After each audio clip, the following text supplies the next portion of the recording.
이번 선거의 두 번째 변수입니다. 첫 번째 변수는 이 김경률의 불출마. 두 번째 변수는 비례대표 제도를 어떻게 할까입니다.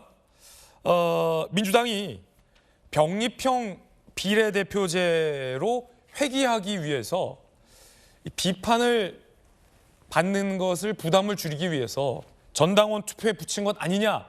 지난주 후반 한겨레 신문이 이 대표와 민주당 지도부를 강하게 비판하면서 쓴 기사입니다. 그런데 그 전당원 투표에서도 결론을 내지 못하고 이 대표에게 모든 권한을 위임하겠다라고 했습니다. 결국은 전당원 투표에서도 결론을 못 낸 겁니다. 책임을 회피하려는 꼼수다라는 비판만 받은 셈이 됐습니다. 모양을 이재명 대표가 구겼다라는 거죠. 어차피 이 대표가 결정할 거 전당원 투표로 책임을 떠넘겼다가 거기서도 이게 부담스러운 이슈였나 봅니다. 선거제 관련 모든 당론을 이 대표에게 위임하기로 결정 내렸습니다.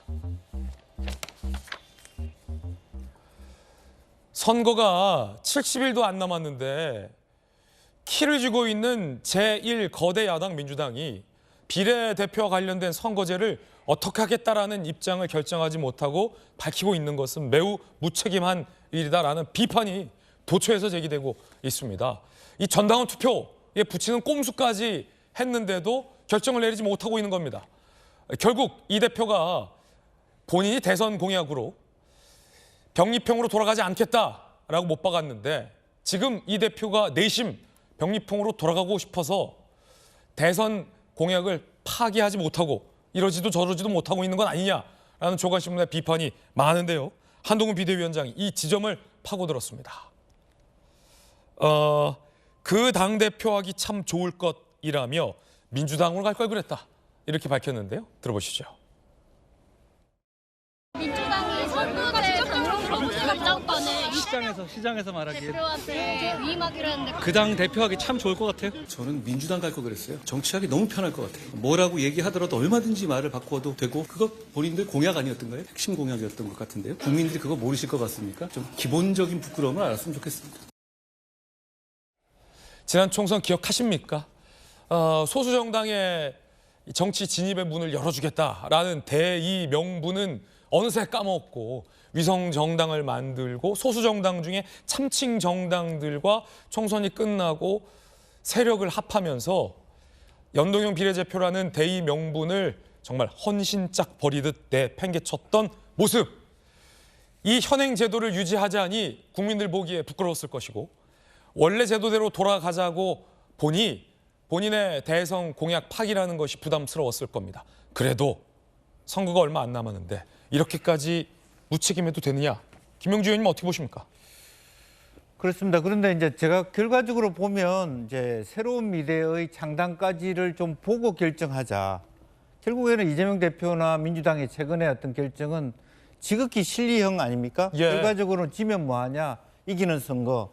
정당은 자선단체가 아니다. 이 말이 핵심적으로 나누는 것은 욕은 뭐 잠시뿐이다. 예, 뭐 욕을 먹더라도 하겠다. 또 하나는 다른 식으로 얘기하면 당원들이 이재명 대표의 의중을 잘 못 읽어서 거꾸로 읽는 거 아닌가. 당원들이. 네, 그런 불안감도 내심 있었다고 봅니다. 예. 왜냐하면 어제 다르고 오늘 다르고.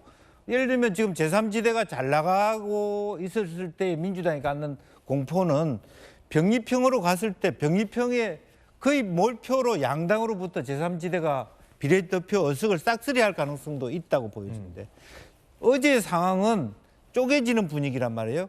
그러면 이럴 때는 병립형으로 가면 그래도 양당이 먹는 구조가 됩니다. 그러니까 낮 다르고 밤 다른 그런 상황에서 조금 더 시간을 벌고자 하는 의중이 있었다. 네. 네, 그렇게 보여지고요. 물론 저는 이재명 대표의 머릿속을 모르겠습니다만 그리고 어쨌든 이재명 대표는 양측으로부터 요청을 받고 있어요. 그러니까 정청래 최고라든지 본인 스스로의 생각은 병립형이에요.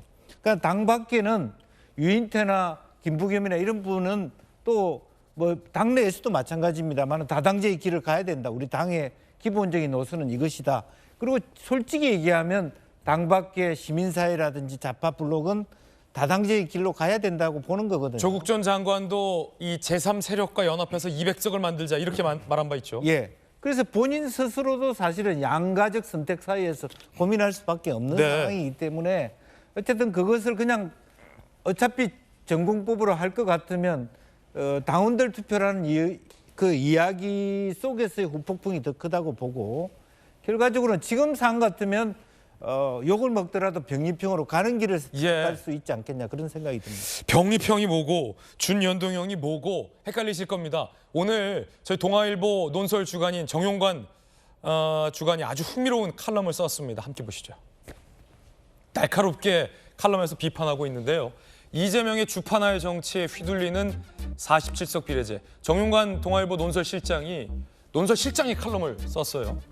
47석 비례 선출 방식이란 공적 제도가 이 대표의 사적 이익에 좌우되는 상황 이 자체가 비정상이다. 주판화를 죽이고 있다. 이 대표가 어떤 선택을 내리든 실기했다. 멋지게 지는 길도 추하게 이기는 길도 실기했다. 라고 정용관 동아일보 논설실장이 강하게 비판을 하고 있습니다.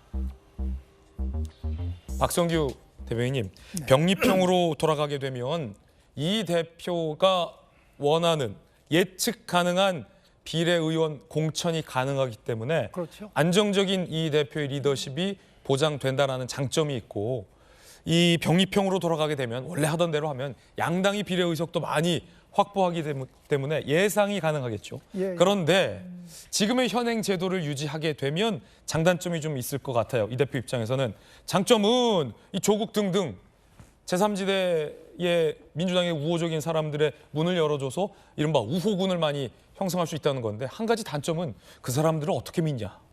나는 불신 아닐까요? 이 대표 입장에서. 그래요. 오늘 저도 사실 정용관 실장의 논설을 아주 재밌게 읽었어요. 그리고 예. 역시 실장 수준의 필력은 다르구나 하는 판단을 했는데 그래요. 뭐 이재명 대표는 명확하죠. 지금 고민의 지점은 명분이냐 실리냐죠. 그런데 우리는 그 결과는 다 예상할 수 있죠.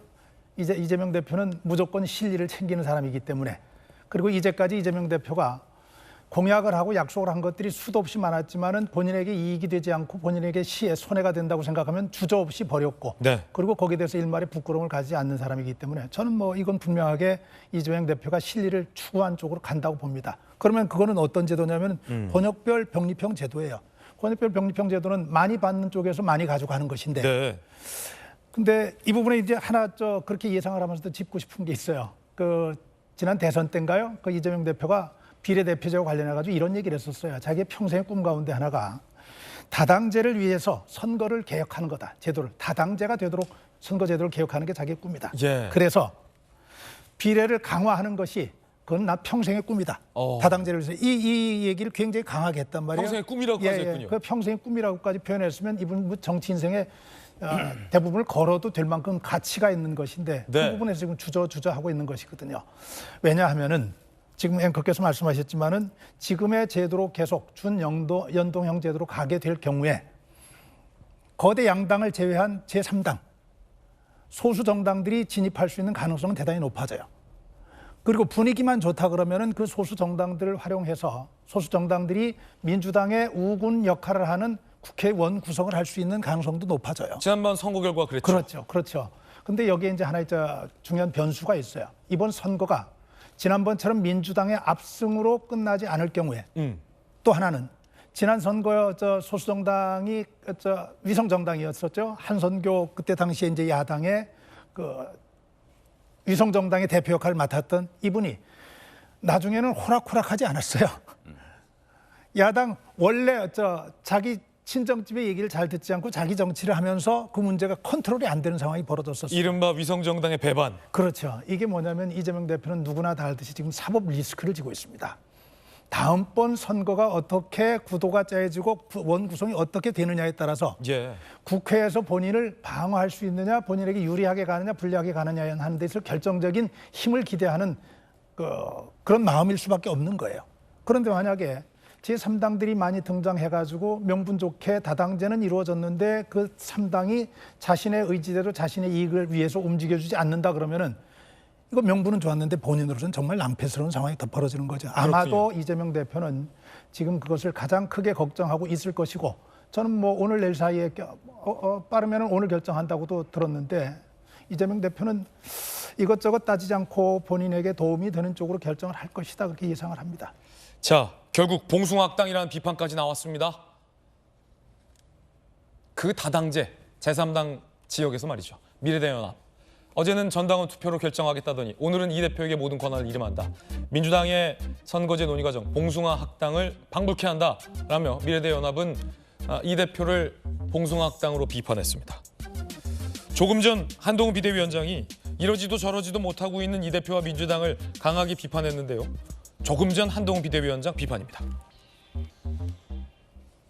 5천만이 큰 영향을 받을 선거의 선거제를 이재명이라는 사람 한 명의 기분에 맞춰서 정한다는 게 정말 이해가지 않는 상황입니다. 초현실적이라고 할까요? 게다가 이재명 대표는 이 선거에서 자기를 방탄해야 되는 대단히 큰 이해관계를 가진 사람이잖아요. 이게 민주주의가 맞나 하는 생각이 듭니다. 그리고 그것을 공개적으로 다수당이 이재명 대표의 뜻에 따른다라고 밝히는 것도 정말 코미디 같습니다. 이게 민주주의가 맞고 공당이 맞습니까? 그리고 권역별 비례 긴급 기자회견이라고 하셨죠? 뭐가 긴급한가요? 전혀 긴급하지도 않고 전혀 새롭지도 않습니다. 이 대표가 입장을 밝힌다라고 합니다. 오늘 권역별 비례로 돌아갈지 아니면 병립형으로 완전히 회귀할지 기존의 비례대표 제도를 유지할지 이 대표의 최후 선택은 어떻게 될지 입장 나오면 속보로 전해드리겠습니다.